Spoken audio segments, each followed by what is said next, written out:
The morning sun cast dappled shadows across St. Mary Mead's village green as the annual summer fete preparations reached their cheerful crescendo. Bunting fluttered between ancient oaks, trestle tables groaned beneath prize vegetables and homemade preserves, and the brass band from Much Benham tuned their instruments with optimistic discord. Miss Jane Marple, seated on her customary bench beneath the horse-chestnut tree, observed the familiar tableau with quiet satisfaction, her knitting needles clicking in gentle rhythm. Near the refreshment tent, Mr. Ernest Blackwood, the village butcher, arranged his display with unusual nervousness. His normally steady hands trembled slightly as he positioned the magnificent glazed ham that would serve as the centerpiece for the weight-guessing competition. Miss Marple noted how his eyes darted repeatedly toward the lane leading to his shop, and how he started whenever someone approached his stall. Most curious of all was his response to young Mrs. Henderson's innocent inquiry about his famous meat pies. "Not this year, I'm afraid," Ernest had muttered, his ruddy complexion turning ashen. "Too much bother." This struck Miss Marple as particularly odd, since Ernest's pies had won the competition 3 years running, and he typically spent weeks perfecting his recipe. She tucked this observation away with the same careful attention she gave to her nephew Raymond's letters. Nothing was ever quite as simple as it appeared. The morning progressed with the usual village rhythms.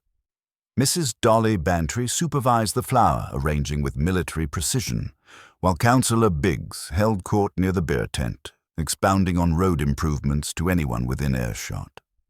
Dr. Haydock arrived late, apologizing for an emergency call, and immediately gravitated toward the medical tent, where he could dispense advice about twisted ankles and bee stings. It was young Rose Mallory, Ernest's new shop assistant, who first noticed something amiss. She had been carrying empty bottles to the recycling area behind the refreshment tent when she called out, in a voice tight with concern, "Mr. Blackwood, are you quite all right?" Miss Marple's knitting paused as she followed Rose's gaze toward the butcher's stall. Ernest stood frozen behind his display, the carving knife gripped in his white-knuckled fist, staring at something beyond the crowd with an expression of absolute terror. His mouth worked soundlessly, and beads of perspiration dotted his forehead despite the mild morning air. "Ernest?" Dr. Haydock approached with professional concern. "You look rather unwell, old fellow." The butcher's response was barely audible. I need a moment. Just a moment to—" He set down the knife with exaggerated care and walked unsteadily toward the small storage shed behind the village hall, used for keeping fair supplies. Miss Marple noted several things in quick succession, the way Ernest's gaze had fixed on a figure near the coconut shy. Tall, thin man she didn't recognize, wearing a brown suit and a knowing smile. How Rose Mallory's face had gone pale as milk. And most intriguingly, the small piece of paper that fluttered from Ernest's pocket as he walked away, which Mrs. Bantry promptly retrieved and tucked into her handbag without examining it. 20 minutes passed. The Reverend Armitage announced the beginning of the weight-guessing competition, but Ernest had not returned. Dr. Haydock, looking increasingly concerned, volunteered to fetch him. "Probably just needed some air," he said, though his tone suggested otherwise. The scream that pierced the afternoon air came not from Dr. Haydock, but from Rose Mallory, who had followed him toward the storage shed. The sound cut through the cheerful noise of the fete like a blade through silk, instantly silencing conversations and stopping children mid-game. Miss Marple rose from her bench with surprising swiftness and joined the small crowd gathering behind the village hall. Dr. Haydock emerged from the shed, his face grim, supporting a trembling Rose. "I'm afraid Ernest is dead," he announced quietly. "It appears he's taken his own life." But Miss Marple, peering into the dim interior of the shed, noticed several things that gave her pause. Ernest lay crumpled beside a stack of folding chairs, an empty bottle of rat poison nearby. However, the positioning seemed awkward, almost staged. More telling was the absence of any note, highly unusual for a man as methodical as Ernest Blackwood. Most curious of all was the faint scent of expensive cologne that lingered in the musty air, a scent entirely foreign to Ernest's simple habits. As Councillor Biggs took charge of the scene and sent someone to telephone the police, Miss Marple quietly observed the reactions of those around her. Mrs. Bantry clutched her handbag protectively. Rose Mallory wept genuine tears, but her eyes kept darting toward the lane as if expecting someone. The stranger in the brown suit had vanished entirely, though she was certain he had been there moments before. Dr. Haydock pronounced the obvious cause of death, but Miss Marple found herself thinking of her late husband's observation that the obvious was often the enemy of the true. Ernest Blackwood had been frightened, certainly, but frightened men seeking escape rarely chose such a public venue for their final act. As the police arrived and the fate dissolved into whispered speculation, Miss Marple remained by the shed, her mild blue eyes taking careful inventory. Whatever had driven Ernest Blackwood to this desperate end, she suspected it was far more complicated than a simple case of overwhelming despair. In her considerable experience, butchers who knew too little often learned far too much for their own good.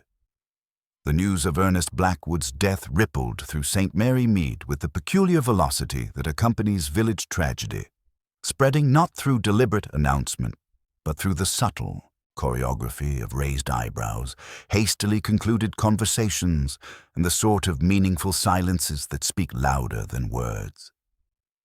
By tea time, the cheerful bunting of the summer fete hung limp and incongruous, like party decorations after the guests have departed, while Inspector Slack of the Melchester Police surveyed the scene with the brisk efficiency of a man eager to classify the incident and move on to more pressing matters.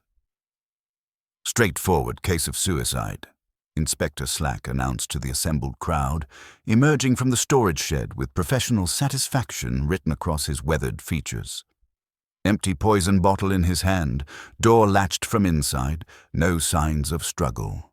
Poor fellow obviously couldn't cope with his troubles. Miss Marple, observing from her position near the tea urn, noted how readily the inspector embraced the simplest explanation, despite the curious absence of any farewell note from a man as methodical as Ernest Blackwood. The villagers, initially stunned into silence, began finding their voices as the police cordoned off the area. Mrs. Bantry, clutching her handbag with suspicious determination, was among the first to offer commentary, though her usual confidence seemed somewhat strained. "Poor Ernest seemed so distressed this morning," she murmured to anyone within earshot. "I should have said something comforting." Miss Marple observed how Mrs. Bantry's fingers worried at the clasp of her handbag, and recalled the small paper that had fluttered from Ernest's pocket, which the woman had so quickly retrieved and secreted away. Rose Mallory sat hunched on a folding chair, accepting sympathy from the village ladies while dabbing at genuinely tearful eyes. Yet Miss Marple noticed how the girl's gaze kept drifting toward the lane, as if expecting someone who might never arrive. When Dr. Haydock approached with professional concern, Rose's hands trembled so violently that her teacup rattled against its saucer. "He was acting most peculiar this past week," Rose whispered, her voice barely audible above the murmur of conversations. "Jumping at shadows, checking the shop locks 3 times each evening, asking the oddest questions about who had been inquiring after him." She hesitated, glancing around nervously before continuing. "There was a gentleman yesterday afternoon, tall, thin fellow in a brown suit. He didn't want to buy anything, just asked questions about Mr. Blackwood's schedule and whether he lived alone above the shop." Young Tommy Fletcher, who had been manning the coconut shy, approached Dr. Haydock with obvious reluctance. "Doctor, I don't like to speak ill, but I heard Mr. Blackwood arguing with someone on the telephone this morning before the fete started. His voice carried through the shop window." The boy shifted uncomfortably under the weight of adult attention. "He kept saying, 'I won't do it,' and 'you can't make me.' Then he said something about keeping quiet being one thing. But this was going too far. He sounded frightened, sir." Councillor Biggs, never one to let a crisis pass without commentary, held forth near the beer tent about the pressures of modern commerce. "Small businesses today face tremendous strain," he declared, gesturing expansively. "The competition from supermarket chains, rising costs, endless regulations. A sensitive man like Ernest might well crack under such burdens." Miss Marple found this assessment curious, since Ernest's shop remained the most prosperous establishment on the high street, with customers who travelled from neighbouring villages for his renowned sausages. Dr. Haydock, usually a bastion of calm rationality, seemed unusually eager to support the suicide verdict, though Miss Marple detected a certain stiffness in his posture that suggested professional conclusion clashing with personal intuition. The faint scent of expensive cologne that had lingered in the musty shed seemed to have registered with him as well, judging by the way his eyes avoided direct contact with others when discussing his findings. As the afternoon wore on, the theories multiplied like dandelions after rain. The unmarried women whispered of broken hearts and secret admirations. Mrs. Price Ridley, who prided herself on knowing everyone's business, suggested financial impropriety. The men muttered about the pressures of trade and the burden of maintaining standards in a changing world. Each theory, Miss Marple observed, seemed to reflect the theorist's own anxieties rather than any genuine insight into Ernest Blackwood's character. The collective eagerness to accept the simplest explanation struck her as particularly telling. No one questioned Ernest's sudden terror that morning, his fleeting glimpse of the mysterious stranger, or the curious timing of his supposed despair. These details, like silk threads in coarse fabric, were being overlooked amid the rush to restore normalcy to village life. As evening approached and the crowd began to disperse, Mrs. Bantry could no longer bear the weight of her secret. She arrived at Miss Marple's cottage with the air of someone bringing casserole to a bereavement, though her burden was quite different. "It fell from his pocket," she said, producing a folded slip of paper with stagey reluctance. "I know I ought not to have taken it, but—" Miss Marple examined the small piece torn from Ernest's order book. 3 words were penciled in a firm, unfamiliar hand. "After vespers, alone." She set it carefully beneath the salt cellar, as if notes preferred modest places. "Vespers?" Mrs. Bantry frowned. "We haven't, do we?" "We do not," Miss Marple replied gently. But one might say evening prayers in any idiom if one wished to sound ecclesiastical while arranging a clandestine meeting. That night, as the church clock chimed 9 and the village settled into uneasy quiet, Miss Marple reflected on the day's revelations. Ernest Blackwood, the methodical butcher who knew his customers, habits as precisely as he knew his cuts of meat, had been frightened by something significant enough to drive him to apparent desperation.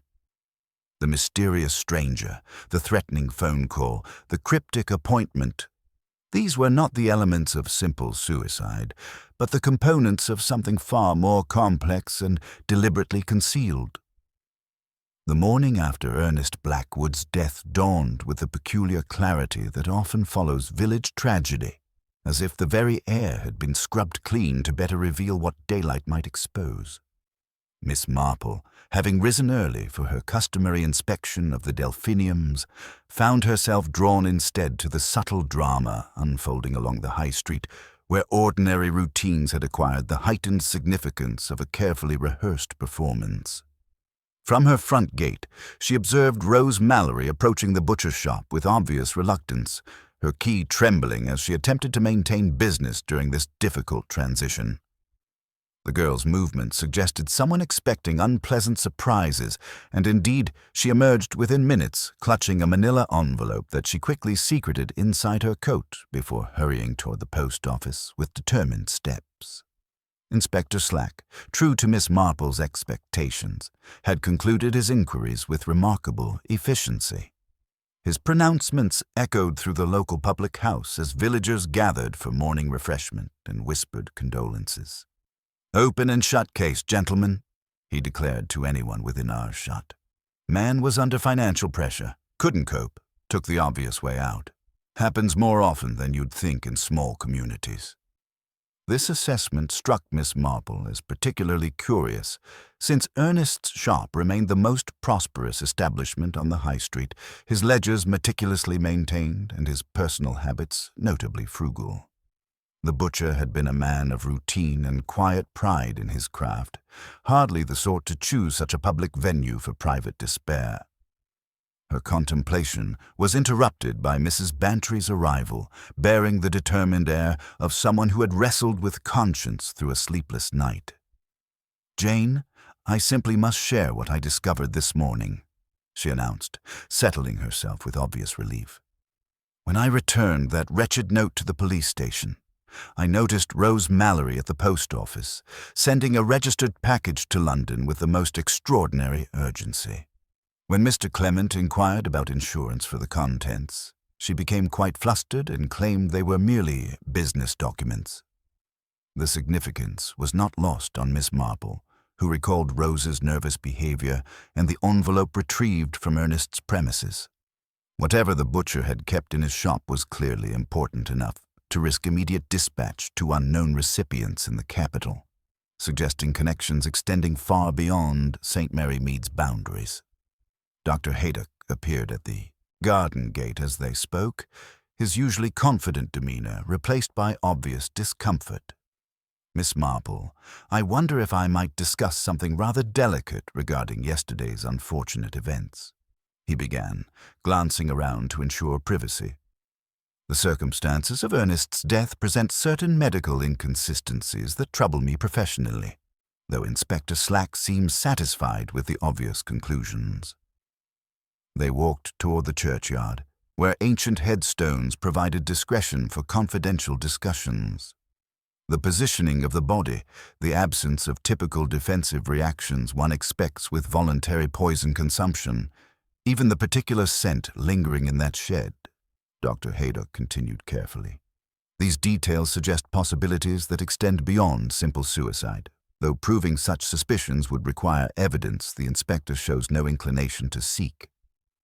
Miss Marple listened with the careful attention she reserved for complex patterns, understanding that each overlooked detail could unravel the entire design. The expensive cologne, so incongruous with Ernest's plain habits, had clearly registered with the doctor's trained observations as well. Her afternoon inquiries led to Rose Mallory, who was attempting to restore order to the shuttered shop. The girl's eyes remained red-rimmed, but steely determination had replaced some of her earlier fear. "That gentleman in the brown suit returned this morning," Rose confided, her voice tight with suppressed anger. "He stood across the street, watching the shop after the police departed.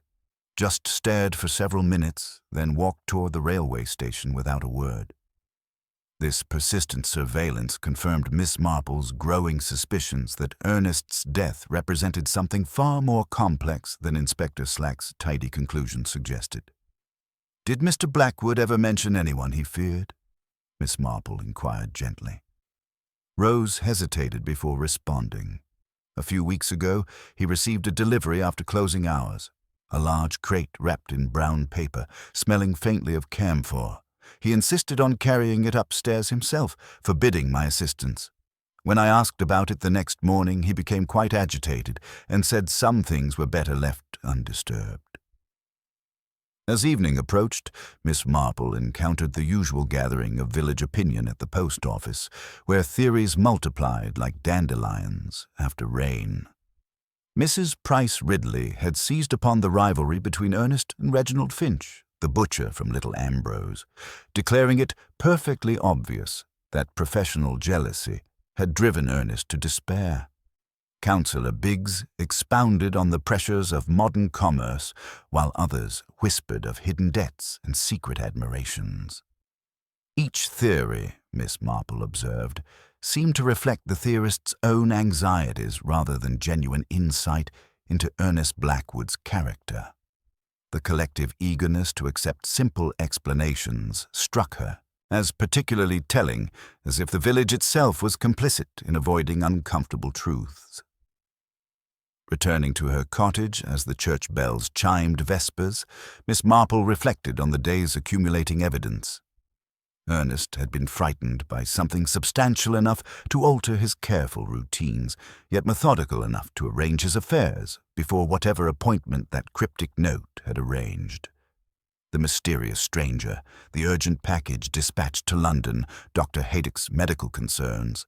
These elements suggested careful orchestration designed to eliminate a threat while maintaining the appearance of tragic self-destruction.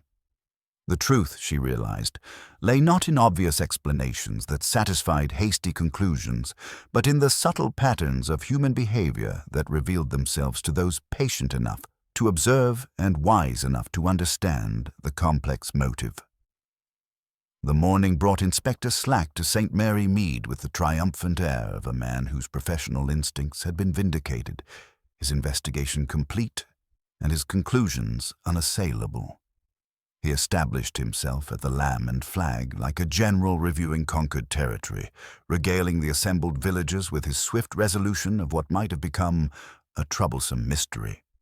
Miss Marple, observing from her corner table where she nursed a pot of Earl Grey, noted how readily the locals embraced his certainties, as if collective relief could transform uncomfortable questions into acceptable answers. Financial difficulties combined with professional jealousy, gentlemen, Inspector Slack declared with practiced authority. Blackwood was extending credit far beyond prudent limits, particularly to certain customers who shall remain nameless out of respect for the deceased. When the pressure became unbearable and facing humiliation at the hands of his rival Reginald Finch at yesterday's competition, he chose the coward's way out. The inspector's tone suggested such weakness was regrettable, but hardly surprising in men of Ernest's temperament. This assessment struck Miss Marple as particularly curious, since her own observations had revealed Ernest as almost obsessively cautious regarding financial matters, refusing even Mrs. Henderson's request for extended credit despite her excellent payment history. Moreover, Ernest had spoken enthusiastically about the Fates competition, mentioning a secret ingredient that would guarantee victory over Finch in their good-natured rivalry.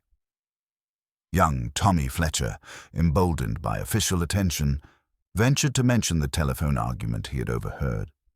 Inspector Slack dismissed this with practiced efficiency. Probably arguing with creditors about overdue payments. Men in desperate circumstances often make threats they cannot fulfill. When Dr. Haydock mentioned the expensive cologne lingering in the shed, Slack folded this detail into his theory with irritating simplicity. Girls like a scent, and girls in trouble often have gentlemen friends who wouldn't say no if asked properly. Rose Mallory, who had been serving refreshments, grew increasingly pale as the inspector's narrative took shape. When he mentioned examining Ernest's private correspondence, she dropped a glass with such violence that the crash silenced all conversation. "So clumsy of me," she whispered, kneeling to gather fragments with trembling hands, her eyes darting toward the door as if calculating escape routes. Miss Marple approached Rose afterward with gentle concern, suggesting a quiet walk for her nerves. In the privacy of the churchyard, Rose's composure crumbled entirely. "He didn't kill himself," she whispered fiercely. "Mr. Blackwood would never have done such a thing. He was frightened, yes, but not desperate, angry and determined to resist whatever pressure was being applied." The girl's conviction carried the weight of intimate knowledge. "There were letters," Rose confided, glancing around nervously. Threatening letters in brown envelopes with London postmarks arriving over the past month. Mr. Blackwood would lock them in his desk drawer with the most terrible expression. When I asked, he said some people mistake silence for weakness, but they would learn otherwise. This painted a picture entirely contrary to Inspector Slack's theory, suggesting a man under external pressure who had chosen resistance rather than submission. Rose continued with growing urgency. The morning of the fete, after that dreadful telephone conversation, he spent an hour writing letters of his own. He sealed them carefully and asked me to post them immediately if anything happened to him. When I returned, he seemed calmer, almost relieved, as if he had taken precautions that satisfied his conscience. Dr. Haydock joined them, his professional concerns evident. "The medical evidence presents troubling inconsistencies," he said quietly. "The positioning of the body, the absence of defensive reactions one expects with voluntary poison consumption. The man appeared to have been seated comfortably when the poison took effect, almost as if engaged in conversation with someone he trusted. The empty bottle was placed rather than dropped." More troubling still was the expensive cologne on Ernest's clothing, entirely foreign to his simple habits. "Someone else was present in that shed," Dr. Haydock concluded grimly. "Someone who took considerable care to arrange the scene before departing." As they returned to the village center, Miss Marple reflected on the accumulating evidence contradicting Inspector Slack's hasty conclusions. At the vicarage, she learned that a stranger had inquired about church access after Vespers, a phrase as foreign to St. Mary Mead as opera capes. The verger reported being asked twice for the vestry key, once by this mysterious visitor who had not received it due to his unsatisfactory manner. Examining the church herself, Miss Marple noticed 2 small crescents of pale sawdust by the vestry door, not the coarse scatter from the beer tent, but the fine, fragrant kind butchers used to keep floors sweet. She observed this as she observed many things, tucking it away without comment while considering its significance. The truth, she realized, lay hidden beneath layers of misdirection that relied upon natural human tendencies to accept simple explanations for complex situations. Someone had counted on Inspector Slack's eagerness to close the case quickly, just as they had counted on the village's collective desire to restore normalcy by embracing comfortable conclusions rather than pursuing uncomfortable truths. Ernest Blackwood had been eliminated not by despair or rivalry, but by someone who understood that the most effective murders were those disguised as something else entirely. Asians driving people to desperate actions. The morning brought Inspector Slack's triumphant return to St. Mary Mead. His investigation concluded with the satisfying efficiency of a man whose professional instincts had been vindicated by convenient evidence.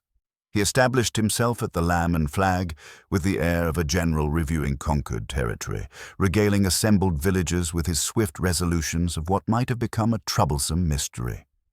Miss Marple, observing from her cornered table where she nursed a pot of Earl Grey, noted how readily the locals embraced his certainties, as if collective relief could transform uncomfortable questions into acceptable answers.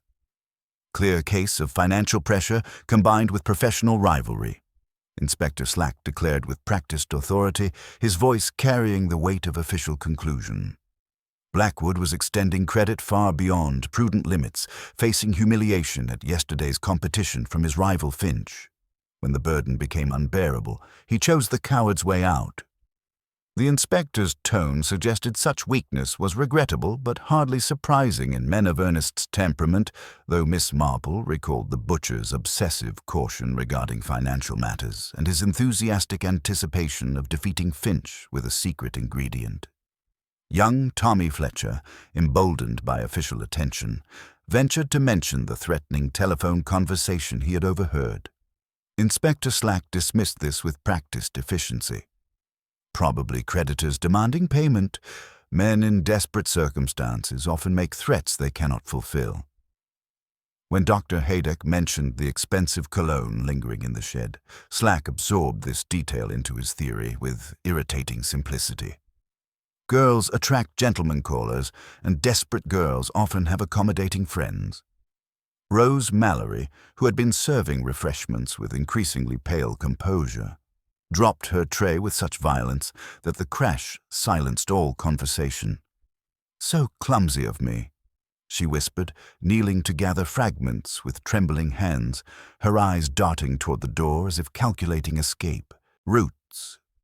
Miss Marple noted the girl's distress extended far beyond mere clumsiness, suggesting knowledge that contradicted the inspector's confident narrative. After the official pronouncements concluded, Miss Marple approached Rose with gentle concern, suggesting a quiet walk for her nerves. In the privacy of the churchyard, Rose's composure crumbled entirely. "He didn't kill himself," she whispered fiercely. "Mr. Blackwood would never have done such a thing. He was frightened, yes, but not desperate, angry and determined to resist whatever pressure was being applied."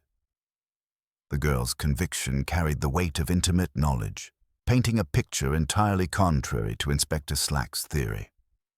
Rose produced a manila folder with trembling hands, revealing Ernest's meticulous documentation spanning several months. "He kept detailed records of unusual orders," she explained, her voice barely audible.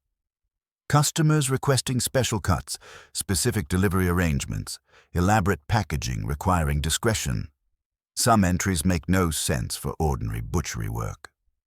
The folder contained transactions that struck Miss Marple as remarkably peculiar. Requests for special preparation of large joints, orders for unusual packaging, and, most curious of all, regular deliveries to London addresses that Ernest had marked with small question marks. "Mr. Blackwood was troubled by these orders," Rose continued. "He mentioned that good meat shouldn't require such elaborate concealment, and honest customers didn't insist on such strange delivery schedules.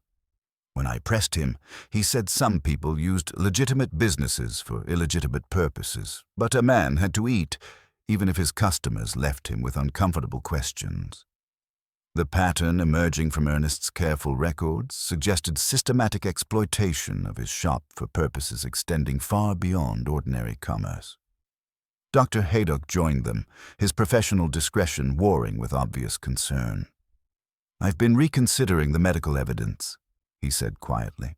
"The positioning of Ernest's body, the absence of struggle, the comfortable posture, these suggest he was engaged in normal conversation when the poison took effect. Someone he knew and trusted administered that fatal dose while maintaining the appearance of ordinary social interaction." More troubling still was the timing. The poison requires approximately 20 minutes to prove fatal. Ernest would have remained conscious for most of that period. His killer stayed present, ensuring the scene was properly arranged before departing. Miss Marple's afternoon inquiries led her to examine the physical evidence that others had overlooked.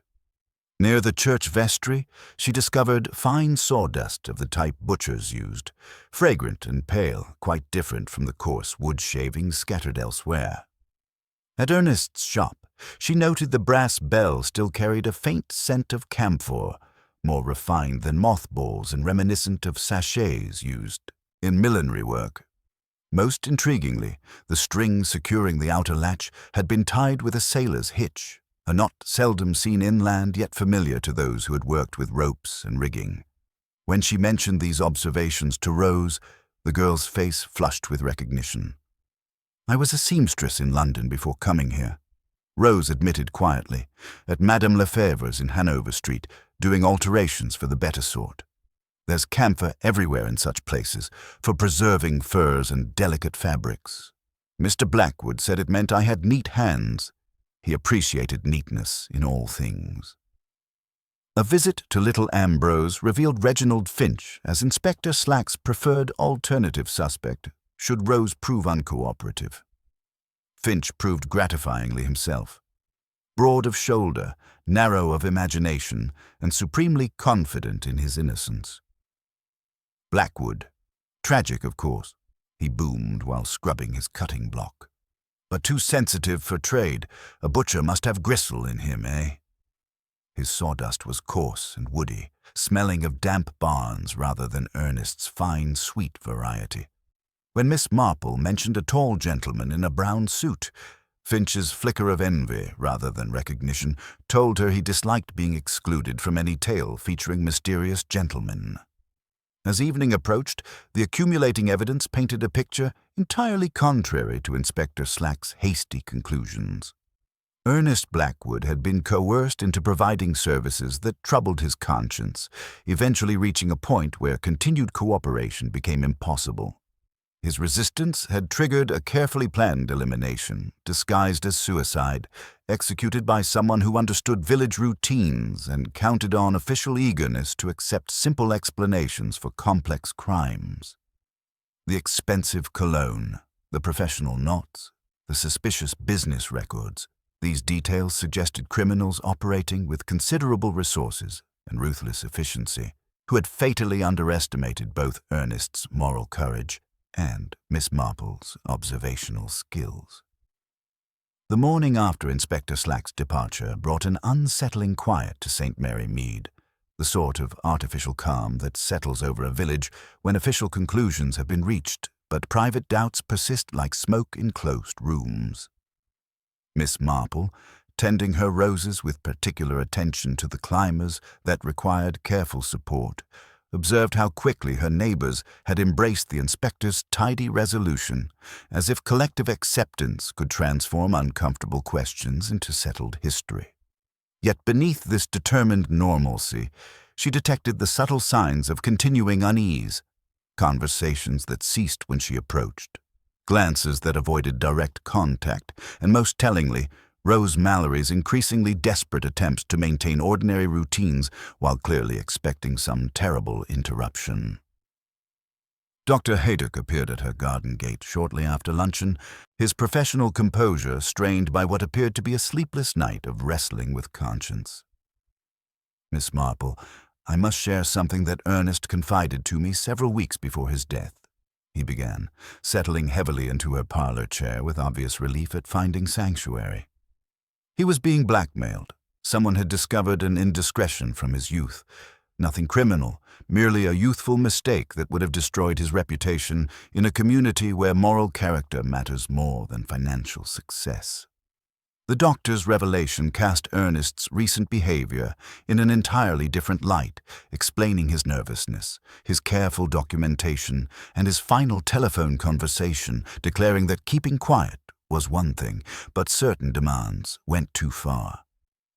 The blackmail had begun subtly, Dr. Haydock explained, with requests that seemed merely eccentric rather than sinister. Ernest was asked to accept special orders requiring unusual packaging and discreet delivery schedules, told that wealthy London customers preferred their provisions handled with particular care. He believed initially that he was simply accommodating the peculiar preferences of the well-to-do, Dr. Haydock continued, but gradually he realized that legitimate butchery didn't require such elaborate secrecy, such specific timing, such careful concealment within ordinary meat deliveries. Ernest's growing suspicions had led him to document everything meticulously, creating the detailed records that Rose had preserved and that now painted a picture of systematic criminal exploitation. Rose herself arrived as Dr. Haydock concluded his account, clutching a telegram with trembling hands and wearing the expression of someone who had finally understood the true extent of her danger. "They know about the package I sent to London," she whispered, producing the message that had arrived on the morning delivery. Its contents were brief but chilling. "Your services no longer required. Suggest immediate relocation for health reasons. Friends concerned about your continued welfare in current location." The sender's identity was obscured, but the threat was unmistakable, confirming Miss Marple's suspicion that Ernest's death was connected to criminal activities extending far beyond village boundaries. Together, they examined Ernest's ledger more carefully, discovering entries that revealed the true scope of the conspiracy. Repeated notations mentioned special preparation, London delivery, with specific shipping details that struck Miss Marple as remarkably sophisticated, references to maritime transport, air freight arrangements, and delivery schedules coordinated with precision that suggested professional organization. Most disturbing were the amounts involved, orders for quantities far exceeding normal household requirements, packaged with materials that Ernest had noted as unusual for meat preservation and delivered to addresses that Rose recognized from her London employment at establishments serving wealthy clientele with questionable interests. The smell in the shop had changed over recent weeks, Rose admitted reluctantly. Not the clean scent of fresh meat, but something earthy and metallic that lingered despite Mr. Blackwood's obsessive cleaning. He mentioned once that he felt as though he was handling something deadly, though he couldn't identify exactly what troubled him. This revelation connected to the faint metallic aroma that Miss Marple had detected in the storage shed, masked but not entirely eliminated by the expensive cologne that had seemed so incongruous with Ernest's simple habits. Harold Henderson emerged as the most likely local connection to these criminal activities when Mrs. Henderson, pressed gently about her husband's recent behavior, revealed his unexpected return from London on the morning of the fete. Harold claimed urgent business required immediate attention, she confided nervously. He was quite agitated, insisting on checking something at Ernest's shop before the festivities began. When I asked about his early return, he said some people mistake cooperation for weakness and that misunderstandings needed prompt correction. More significantly, Harold had departed again that same afternoon on the 4:15 express to London, purchasing his ticket with obvious haste and requesting a compartment with drawn blinds, claiming sensitivity to sunlight that his wife had never previously observed. The railway clerk, when tactfully questioned, recalled Harold's agitation and his insistence on sending a telegraph message before boarding. The brief communication had contained only the words "matter resolved satisfactorily," suggesting coordination with associates who required confirmation of Ernest's elimination. This evidence, combined with Harold's access to Ernest's shop through his wife's credit arrangements and his London connections through his mysterious employment in import arrangements, painted him as the most probable local executor of orders received from criminal superiors operating beyond village boundaries. Miss Marple reflected on the accumulating evidence as evening approached, understanding that Ernest Blackwood's death represented not personal despair, but calculated murder designed to protect a sophisticated criminal enterprise. The expensive cologne, the professional staging, the systematic exploitation of legitimate businesses, these revealed an organization operating with considerable resources and ruthless efficiency. Ernest's moral courage in documenting their activities and his final attempt to expose them through the letters Rose had unknowingly posted to London had sealed his fate, but also provided the evidence that would ultimately bring justice. The truth, as always, lay hidden beneath layers of misdirection that relied upon official eagerness to accept simple explanations and village reluctance to acknowledge that metropolitan evil could penetrate their peaceful boundaries. The morning after Inspector Slack's departure brought an unsettling quiet to St. Mary Mead, the sort of artificial calm that settles over a village when official conclusions have been reached, but private doubts persist like smoke in closed rooms. Miss Marple, tending her roses with particular attention to the climbers that required careful support, observed how quickly her neighbors had embraced the inspector's tidy resolution, yet beneath this determined normalcy, she detected subtle signs of continuing unease that spoke to deeper truths left unexamined. Harold Henderson's return from London that morning carried with it a palpable shift in the village atmosphere. He moved with new confidence, almost aggressive in its certainty, his eyes holding a glint that had not been there before his hasty departure. Miss Marple noted how conversations faltered when he approached, how his presence cast shadows over previously comfortable exchanges. Most tellingly, the faint scent of expensive cologne that trailed in his wake was unmistakably the same citrus and spice fragrance that Dr. Haydock had detected in the storage shed where Ernest met his end.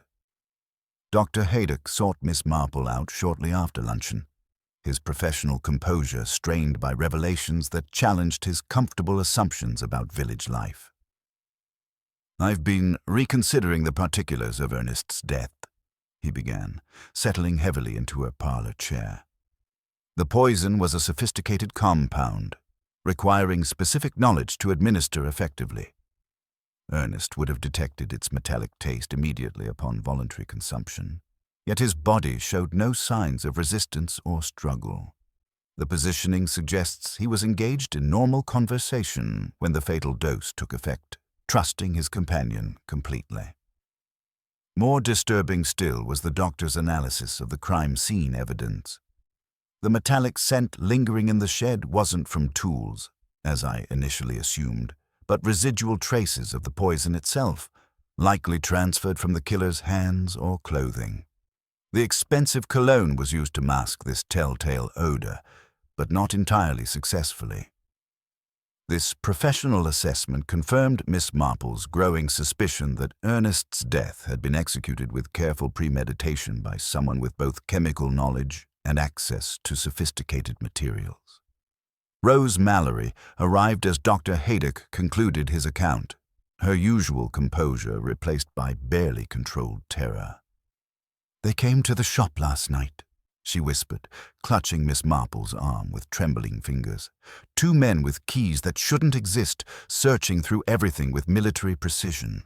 They found Mr. Blackwood's hiding place beneath the loose floorboard, removing ledgers, correspondence, even the small metal box he called his insurance policy."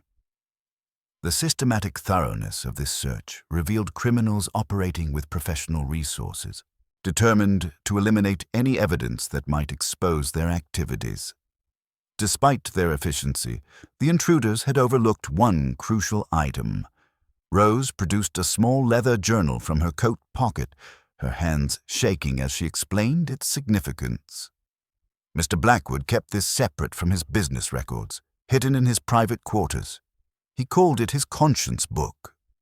The entries, written in Ernest's careful hand, revealed his growing moral distress over the special orders he had been forced to fulfill. References to unusual packaging, discreet delivery schedules, and materials requiring handling techniques that troubled his professional conscience painted a picture of systematic exploitation that extended far beyond simple blackmail. Harold Henderson's role in this conspiracy became clearer through his wife's reluctant revelations. Mrs. Henderson, pressed gently by Dr. Haydock's medical authority, described her husband's recent behavior.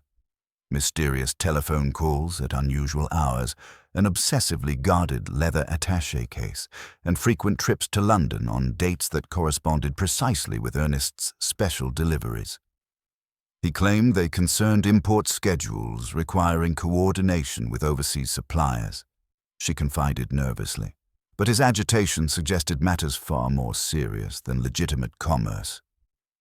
The pattern emerging from these accumulated observations revealed Ernest Blackwood as an unwilling participant in a sophisticated criminal enterprise that had gradually ensnared him through incremental compromises. What had begun as seemingly innocent requests for discreet packaging had evolved into something far more sinister, involving materials that required specific skills and legitimate cover that only a village butcher could provide. Miss Marple recognized the classic progression of criminal coercion. Initial cooperation secured through minor favors, followed by gradual escalation that made retreat impossible without exposing previous complicity. Harold's threatening confidence since his return from London suggested he had received reassurances from his criminal associates that the immediate threat had been eliminated. His visit to Ernest's shop on the morning of the fete, his resolving misunderstandings, now appeared as a final ultimatum that had sealed the butcher's fate. The subsequent telegram declaring matter resolved satisfactorily, confirmed his role not merely as local coordinator, but as direct participant in Ernest's elimination. As evening approached, Miss Marple reflected on the accumulating evidence that painted a picture entirely contrary to Inspector Slack's hasty conclusions. Ernest Blackwood had been murdered not by personal despair or professional rivalry, but by criminals who understood that the most effective eliminations were those disguised as something else entirely. The expensive cologne, the professional staging, the systematic removal of evidence, the sophisticated poison, these details revealed an organization operating with considerable resources and ruthless efficiency, who had fatally underestimated both Ernest's precautionary measures and the observational skills of the morning after Inspector Slack's departure brought an unsettling quiet to St. Mary Mead, the sort of artificial calm that settles over a village when official conclusions have been reached, but private doubts persist like smoke in closed rooms. Miss Marple, tending her roses with particular attention to the climbers that required careful support, observed how quickly her neighbors had embraced the inspector's tidy resolution, yet beneath this determined normalcy, she detected subtle signs of continuing unease that spoke to deeper truths left unexamined. The first sign that the village was not to be permitted, its comfortable delusions came with smoke curling like gray ribbon above the chimneys at dusk, and a shout that sliced the peaceful evening as surely as a knife through sweet. Fire at Blackwoods. Boys on bicycles became heralds, bells jangling, while doors flew open and men pounded up the high street with buckets, and the old hand pump rattled like an asthmatic dragon. Miss Marple, shawl already over her shoulders, watched the crowd's swift choreography with that mild attention which notices everything, even in alarm. Harold Henderson appeared among the first responders, coat discarded, cheeks flushed, sleeves rolled to reveal competent forearms. Miss Marple noted his curious efficiency in organizing the firefighting efforts, particularly his skill with the hand pump's hose coupling, secured with a neat sailor's hitch, done swiftly and without fuss. The same knot, she realized with quiet certainty, that she had observed at Ernest's shop latch. Sailorly, competent, and entirely out of place in a village butcher's establishment. The fire had not taken hold entirely, thanks to quick hands and a change in the wind, but its selectiveness struck Miss Marple as particularly curious. It had begun upstairs in Ernest's sitting room, with particular vigor in the corner where a small writing desk had stood. The desk itself was a blackened husk, its drawers blistered and burst open, their contents reduced to curling leaves of charcoal. Yet curtains were merely singed, the rug scorched in a neat crescent, the bedclothes untouched. Someone had encouraged a tidy holocaust with paraffin poured in a careful arc, then closed the door to smother the worst of it after the work was done.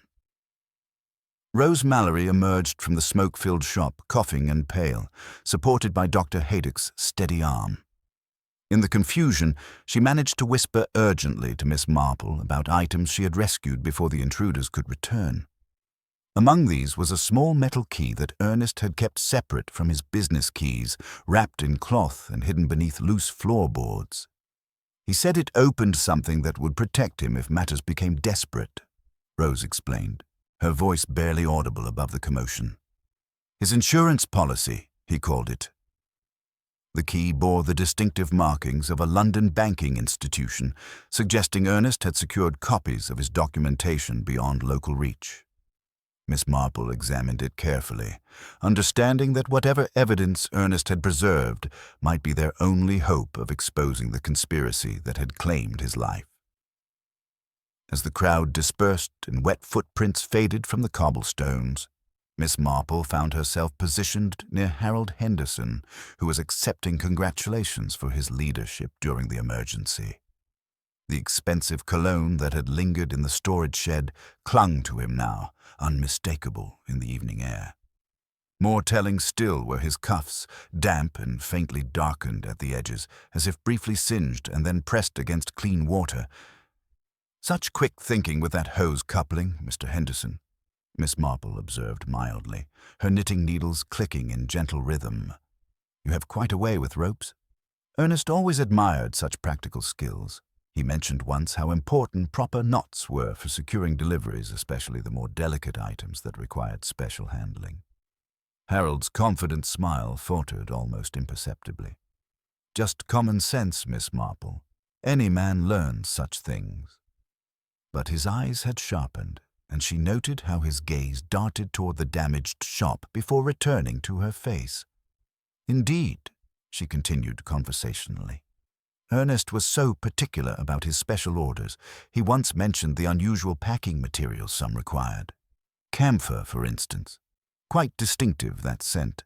One notices it in millinery establishments, but rather curious in a butcher's shop, wouldn't you say?" At the mention of camphor, Harold's composure cracked visibly.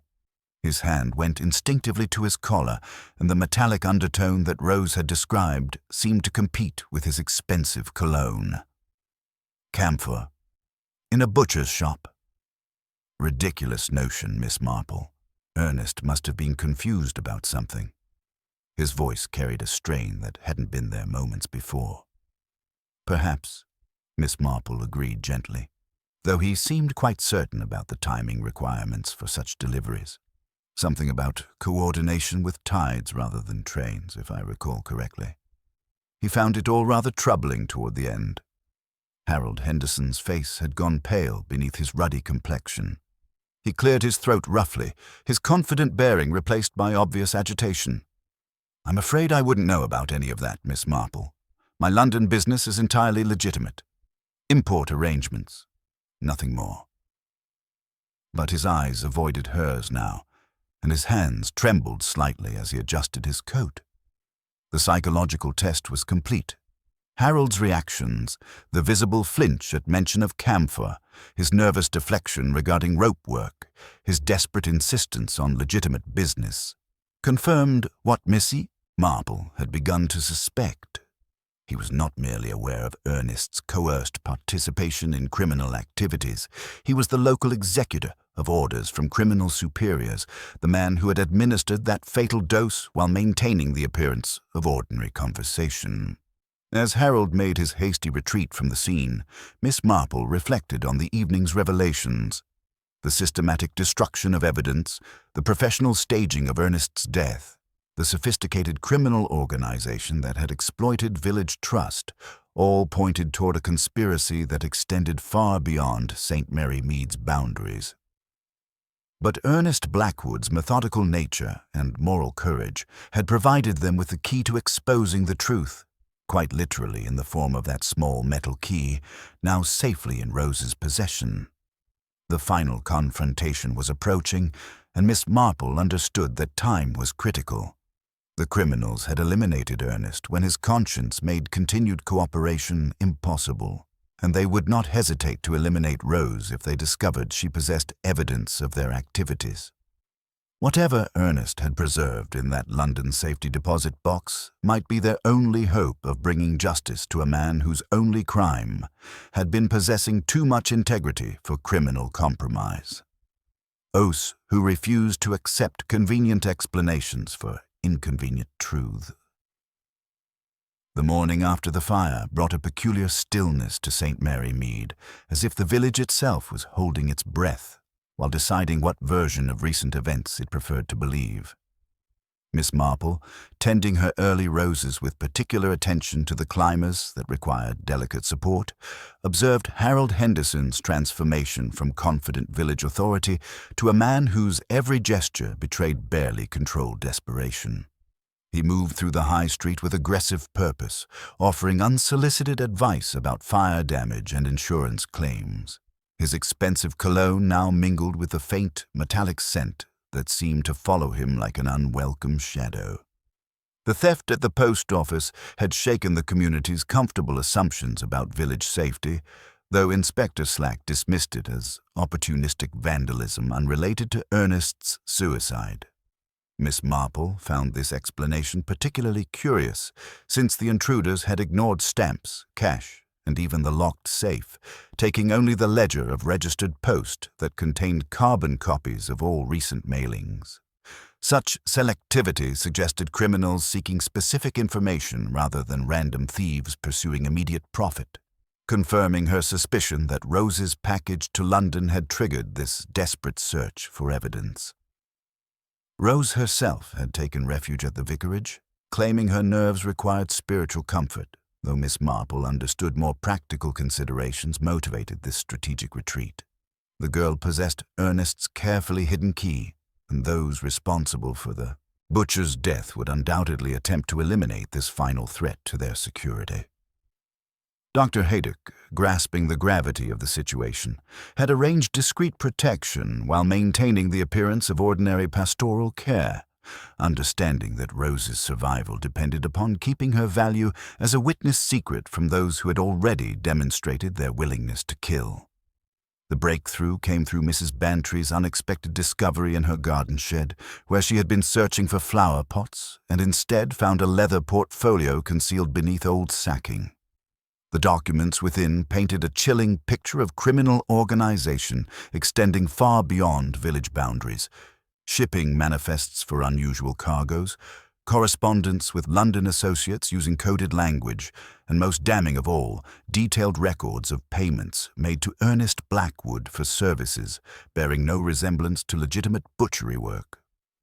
Among these papers was a letter dated 3 days before Ernest's death, written in Harold Henderson's unmistakable hand and addressed to associates in London, recommending permanent resolution of the provincial difficulty that Ernest's growing resistance represented. Armed with this evidence, Miss Marple arranged what she privately considered her penultimate test of Harold Henderson's guilt. She positioned herself in the churchyard at precisely the time when Harold typically exercised his terrier, ensuring their encounter would appear entirely coincidental. When he approached, she was examining the headstone of Thomas Blackwood, Ernest's grandfather, while consulting what appeared to be genealogical notes, but was actually the incriminating correspondence Mrs. Bantry had discovered. "Such interesting family history, Mr. Henderson," she observed mildly, not looking up from her apparent research. "The Blackwoods have maintained their reputation for discretion through 3 generations. Ernest often mentioned how valuable such trust could be in certain circumstances, particularly when dealing with clients who required special arrangements." She allowed the letter to remain partially visible, its London address and Harold's distinctive handwriting clearly recognizable to anyone standing nearby. Harold's reaction was immediate and telling. His ruddy complexion drained to an unhealthy pallor, his hands clenched convulsively around the dog's leash, and his usual confident bearing collapsed into barely controlled panic. "Where did you acquire that document?" he demanded, abandoning all pretense of casual conversation. "That's private correspondence, stolen from my personal effects. You have no legal right to examine my business communications." Miss Marple stepped back calmly, folding the letter with deliberate care while studying Harold's face with the mild attention she usually reserved for complex knitting patterns. Indeed, private correspondence can be quite revealing, particularly when it concerns matters of life and death. Ernest Blackwood was a methodical man, Mr. Henderson. He kept careful records of everything that troubled his conscience, including the unusual requests that transformed his simple butchery into something far more sinister. The psychological pressure proved devastating to Harold's already strained composure. "You cannot possibly understand the forces involved," he burst out desperately, his voice cracking with suppressed terror. "Ernest was going to destroy everything, expose years of careful planning that involved people who don't tolerate betrayal. He left me no choice. It was cooperation or elimination for everyone connected to the operation. I tried to reason with him, to make him understand the consequences of his stubborn morality." This partial confession, witnessed by Dr. Haydock, who had been concealed behind a nearby monument as planned, provided crucial evidence while stopping just short of complete admission. Harold's acknowledgement of coercion, his reference to elimination, and his obvious knowledge of criminal associates confirmed what Miss Marple had suspected from the beginning.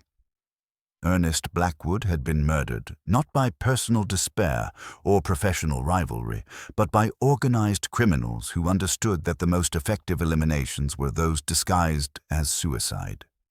As Harold realized the implications of his outburst, his attempt to retrieve the incriminating letter was blocked by Miss Marple's surprisingly firm grip on the document. "I believe Inspector Slack will find this correspondence quite illuminating," she said gently, her mild blue eyes holding steel that made Harold step backward involuntarily, particularly when combined with Ernest's own records, which I suspect are safely preserved exactly where he intended them to be found by the proper authorities. The mention of additional evidence triggered Harold's complete panic. His face contorted with desperate calculation as he weighed the risks of flight against the certainty of exposure, understanding that his careful facade had crumbled beyond repair. The expensive cologne that had seemed so incongruous in Ernest's simple shop now marked him as surely as a brand, connecting him irrevocably to the murder scene and the sophisticated criminal organization that had exploited village trust for their deadly purposes. As evening approached and the church bells chimed their ancient call to vespers, Miss Marple reflected on the approaching resolution. Harold Henderson stood revealed as both victim and perpetrator, initially coerced through financial pressure, then gradually transformed into an active participant whose moral compromises had led inevitably to murder. Ernest Blackwood's death represented not tragic despair, but calculated elimination of a good man whose integrity had threatened criminal operations depending upon absolute silence and unquestioning cooperation. Tomorrow would bring the final confrontation, the complete exposure of truth that Ernest's courage had made possible even in death. The morning of reckoning dawned with crystalline clarity over St. Mary Mead, as if the very air had been scrubbed clean to better reveal what daylight would finally expose. Miss Marple, having spent the night in careful preparation, received her visitors in the drawing-room with the quiet determination of someone who understood that justice delayed was justice denied. Inspector Slack arrived with obvious reluctance, his professional satisfaction in the case's swift resolution now threatened by persistent questions that refused convenient answers. Harold Henderson entered with the aggressive confidence of a man who believed his desperate gamble had succeeded, though Miss Marple noted how his expensive cologne seemed more pronounced than usual, as if applied with particular deliberation. Dr. Haydock and Rose Mallory completed the gathering, their faces etched with apprehension but also grim resolve.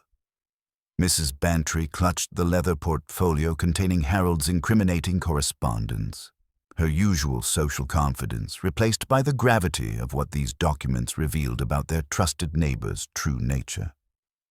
Miss Marple began not with accusation but with gentle observation, her knitting needles resting quietly in her lap as she spoke.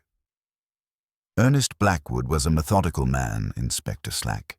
He kept careful records of everything that troubled his conscience, including the unusual requests that gradually transformed his simple butchery into something far more sinister. She gestured toward the portfolio with mild interest, as if discussing flower arrangements rather than evidence of murder. The documents painted a chilling picture when examined systematically.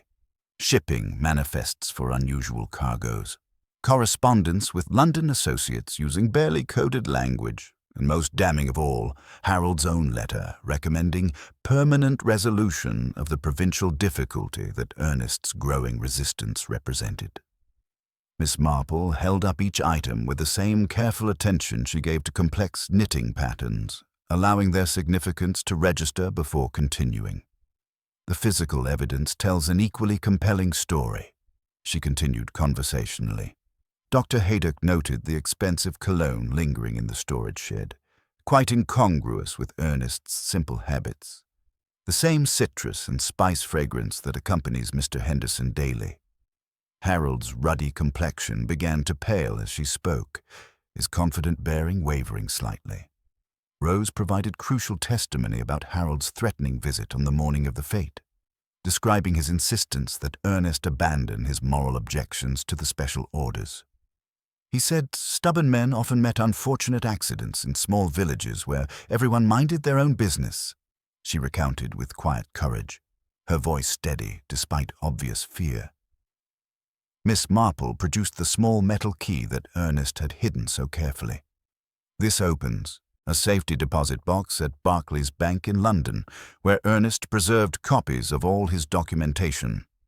The bank manager confirmed that you attempted to access this box yesterday, Mr. Henderson, claiming legal authority as Ernest's business partner. When refused, you became quite agitated. The psychological pressure proved devastating to Harold's strained composure. His hands trembled visibly as Miss Marple continued her gentle interrogation, each question designed to expose another crack in his carefully constructed facade. The sailor's knots used to secure the shed door were particularly telling, she observed mildly. The same precise hit you executed during last night's fire response, demonstrating skills quite unusual for a village businessman involved in legitimate import arrangements. Harold's attempt to dismiss this as coincidence rang hollow, his voice cracking with suppressed panic. Dr. Haydock stepped forward with his medical analysis, describing the sophisticated poison that had killed Ernest and the professional staging that disguised murder as suicide. The metallic residue, the comfortable positioning of the body, the timing required for the poison to take effect, all indicate someone with intimate knowledge of the victim's routines and professional training in deception. As the accumulated evidence made denial impossible, Harold's final desperate gambit revealed the true scope of his criminal associations. "You cannot possibly understand the forces involved," he burst out, abandoning all pretense of innocence. Ernest was going to destroy everything, expose years of careful planning involving people who don't tolerate betrayal. He left me no choice. It was cooperation or elimination for everyone connected to the operation. This partial confession, combined with the overwhelming physical evidence and witness testimony, provided Inspector Slack with more than sufficient grounds for arrest. As Harold was led away, still muttering threats about criminal associates who would not tolerate exposure, Miss Marple reflected on the complex web of coercion and compromise that had transformed an ordinary village into the setting for sophisticated criminal enterprise. The truth, as she had suspected from the beginning, lay not in simple explanations that satisfied hasty conclusions, but in the subtle patterns of human behavior that revealed themselves to those patient enough to observe and wise enough to understand the complex motivations driving people to desperate actions. Ernest Blackwood had died not from personal failure, but from moral courage, refusing to remain silent when silence became complicity in evil. As the church bells chimed their ancient call across the village green, Miss Marple understood that St. Mary Mead would return to its peaceful rhythms, though perhaps with a deeper appreciation for the courage required to maintain goodness in a world where evil often wore the most respectable disguises. The morning after, Harold Henderson's arrest dawned with peculiar clarity over St. Mary Mead, as if the very air had been cleansed by truth finally spoken aloud. Miss Marple, seated beneath her customary horse chestnut tree, observed the village's cautious return to routine with the gentle attention she reserved for complex patterns finally resolved. The bunting from the ill-fated summer fete had been quietly removed, folded away like memories too painful for immediate examination, while shopkeepers opened their doors with the determined cheerfulness of people choosing normalcy over lingering and uncomfortable revelations. Inspector Slack departed for London with Harold in custody and a briefcase containing evidence that would expose a criminal network extending far beyond village boundaries. His grudging acknowledgement of Miss Marple's assistance carried the tone of a man whose professional pride had been both wounded and ultimately restored by unconventional methods. "Your observations proved rather more accurate than my initial conclusions, Miss Marple," he admitted with careful dignity. "Scotland Yard will find this intelligence quite valuable." The inspector's transformation from dismissive authority to respectful colleague marked a small victory for patient observation over hasty judgment. The contents of Ernest's London safety deposit box, retrieved under police warrant, revealed the full scope of the conspiracy that had cost him his life. 18 months of meticulous documentation showed how Harold's legitimate import business had been gradually corrupted into sophisticated smuggling operations, using Ernest's butcher shop as a distribution point for stolen artifacts concealed within ordinary meat deliveries. Most chilling were Ernest's final entries, describing his growing horror as he realized his cooperation with unusual packaging requests had made him complicit in trafficking cultural treasures looted from European collections. His moral courage had ultimately proven stronger than his fear, leading him to resist Harold's final ultimatum despite knowing the deadly consequences. Rose Mallory emerged from the vicarage with the cautious relief of someone who had narrowly escaped a terrible fate. though her eyes retained the haunted quality of someone who had witnessed evil disguised as respectability. Her testimony proved crucial in establishing the systematic nature of the criminal enterprise, describing months of strange deliveries, coded correspondence, and Harold's increasingly menacing presence as Ernest's resistance grew. Mr. Blackwood said decent men sometimes had to choose between comfortable silence and dangerous truth, she told Miss Marple quietly. He chose truth, even knowing what it might cost him. Dr. Haydock's medical expertise provided the final pieces of evidence, demonstrating how the sophisticated poison used required specific knowledge to obtain and administer. The careful timing needed for the substance to take effect during Harold's private meeting with Ernest, combined with his theatrical arrival at the fete to establish his alibi, revealed planning that demonstrated both criminal sophistication and intimate knowledge of village routines.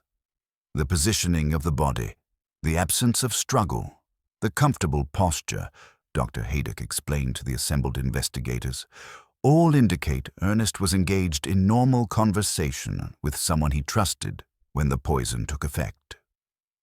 As news of the arrest spread through St. Mary Mead, the village grappled with the disturbing reality that one of their own had orchestrated murder while maintaining the facade of respectability. Mrs. Price Ridley declared she had always suspected something shifty about Harold's London dealings, while Councillor Biggs pontificated on the insidious nature of greed, conveniently forgetting his earlier theories about commercial pressures. The collective sense of betrayal was palpable, a bitter recognition that evil could indeed infiltrate their peaceful community wearing the most trusted faces. The memorial service for Ernest Blackwood, held on a Thursday morning when spring light filtered through ancient stained glass, provided the village with necessary closure and collective healing. The Reverend's gentle homily spoke of moral courage and the price good men sometimes paid for maintaining their principles. Rose attended with quiet dignity, her dark dress and steady composure speaking to strength discovered through adversity. She would return to London for a time, she confided to Miss Marple afterward, to testify as needed and perhaps to work again for Madame Lefebvre, but she would carry Ernest's lesson with her, that decency was not a luxury, but a habit one maintained as faithfully as keeping proper accounts. Miss Marple reflected on the case's resolution as evening approached and the church bells chimed their ancient call across the village green. The truth had emerged not through forensic science or official procedures, but through careful observation of human behavior and patient attention to details that others dismissed as insignificant. The expensive cologne in a modest shed, the sailor's knots in a landlocked village, the methodical butcher who left no farewell note. These small inconsistencies had unraveled a carefully constructed deception designed to exploit village trust for criminal purposes. The brown-suited stranger, detained at the railway station while attempting to retrieve a forgotten suitcase, had eventually provided authorities with information about the broader criminal network. His confession revealed Harold as merely a regional operative in an organization that specialized in using legitimate businesses as cover for sophisticated smuggling operations. The man's casual mention of Ernest's habit of polishing his weighing pan after each customer, a detail he should never have known unless he had observed from the serving side of the counter, provided the final confirmation of his presence during reconnaissance visits that preceded the murder. As the village settled into its evening routines, Miss Marple understood that St. Mary Mead would heal from this violation of its peaceful character, though the experience had taught valuable lessons about the vigilance required to maintain goodness in a world where evil often wore respectable disguises. Ernest Blackwood had died not from despair or weakness, but from moral courage that refused to compromise with criminal demands. His methodical documentation, maintained at considerable personal risk, had ultimately provided the evidence necessary to expose his killers and protect future victims from similar exploitation. The gentle click of Miss Marple's knitting needles resumed their familiar rhythm as darkness gathered around the village green.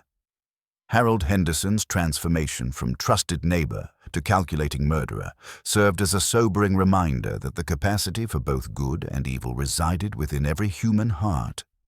Yet Ernest's final act of defiance had demonstrated that integrity, once truly chosen, could triumph over criminal coercion, and that truth, patiently pursued, would eventually illuminate even the darkest deceptions.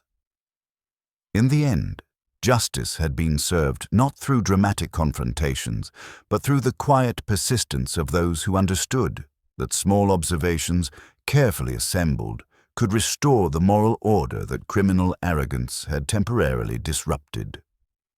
The weeks following Harold Henderson's arrest settled over St. Mary Mead like morning mist, gradually lifting to reveal a landscape forever altered. Familiar, yet somehow transformed by the harsh light of truth finally spoken. Miss Marple, resuming her customary walks through streets that seemed both unchanged and irrevocably different, observed how her neighbors navigated the delicate process of rebuilding trust while acknowledging uncomfortable truths about their collective capacity for blindness when faced with inconvenient evidence. The criminal proceedings in London had captivated national attention, with Harold's carefully constructed facade of respectability crumbling under the weight of Ernest's meticulous documentation and Rose Mallory's unwavering testimony. The network exposed through Scotland Yard's investigation proved far more extensive than anyone in St. Mary Mead could have imagined, involving the trafficking of stolen cultural artifacts across international borders, concealed within the most mundane of meat deliveries. Harold's desperate cooperation with authorities, motivated more by fear of his former associates than genuine remorse, had provided evidence leading to 17 additional arrests and the recovery of treasures worth hundreds of thousands of pounds. Rose Mallory's departure for London carried with it both sorrow and hope. Her final letter to Miss Marple, written on elegant paper from Madame Lefebvre's establishment, where she had resumed her work, among people who valued her courage rather than pitying her ordeal. Her testimony at Harold's trial had impressed even seasoned prosecutors with its quiet determination and precise recall of details that proved crucial in establishing the conspiracy's scope. Mr. Blackwood would have approved of seeing justice done properly, she wrote in her careful script, with attention to every detail that mattered. Dr. Haydock's medical expertise had proven instrumental in transforming what appeared to be simple suicide into recognized homicide, his willingness to challenge his own initial conclusions, demonstrating the intellectual honesty that distinguished genuine expertise from mere authority. The sophisticated poison analysis, the professional staging evidence, the careful timing required for the murder's execution, all had contributed to a case study that would influence rural police training for years to come. Medicine, like justice, he reflected to Miss Marple during one of their evening conversations, requires us to follow evidence wherever it leads, regardless of how uncomfortable the destination might prove. The village's collective memory proved remarkably selective in processing these revelations, with Mrs. Price Ridley transforming her complete ignorance of the conspiracy into claims of having always sensed something unwholesome about those London connections, while Councillor Biggs pontificated on the need for greater vigilance against metropolitan corruption. Miss Marple noted these revisions with gentle amusement, understanding that human nature preferred comfortable myths to challenging realities, much like her observation that wickedness was less like a wolf than a neighbor's cat, forever at the doorstep, purring, ready to slip inside the moment one forgot to shut the door. The memorial garden established in Ernest's honor occupied the small plot behind the church, where he had once tended vegetables for the parish harvest festival. The simple stone marker bore only his name, dates, and the inscription, "A good man who chose truth," words that Rose had suggested and the village had unanimously approved. Miss Marple often paused there during her walks, reflecting on how easily goodness could be overlooked until its absence revealed the void it had previously filled. Inspector Slack's transformation from dismissive authority to respectful colleague marked a small victory for patient observation over hasty judgment. His eventual thoroughness, if not his initial perceptiveness, had earned commendation for dismantling what newspapers termed a sophisticated criminal enterprise that exploited rural innocence for metropolitan profit. The inspector's grudging acknowledgement of Miss Marple's assistance carried the dignity of a man whose professional pride had been both wounded and ultimately restored by unconventional methods. As winter approached and the memorial garden's flowers yielded to frost, Miss Marple reflected on the lessons embedded within this tragic episode. The butcher shop's brass bell rang again under new management, but its chime seemed softer, and customers waited a heartbeat longer before speaking, as though remembering that silence sometimes mattered more than gossip. The Henderson cottage, sold quickly to a young family seeking rural tranquility, stood as reminder that evil's physical traces could be erased more easily than its psychological impact on those who had trusted too readily in appearances. The gentle click of Miss Marple's knitting needles resumed their familiar rhythm as evening settled over the village green, where children played beneath street lamps while their parents watched with perhaps greater attention than before. Ernest Blackwood's moral courage had ultimately triumphed over criminal coercion, his methodical documentation providing the thread that unraveled an entire conspiracy. The truth had emerged not through dramatic confrontations, but through quiet persistence of those who understood that small observations, carefully assembled, could restore moral order that criminal arrogance had temporarily disrupted. Evil had indeed penetrated their peaceful community, but it had been defeated by collective commitment to truth, proving that vigilance was not paranoia, but responsibility, and that the price of maintaining goodness required constant effort from those who understood that decency was not luxury, but habit, maintained as faithfully as keeping proper accounts in an imperfect world where wickedness wore familiar faces.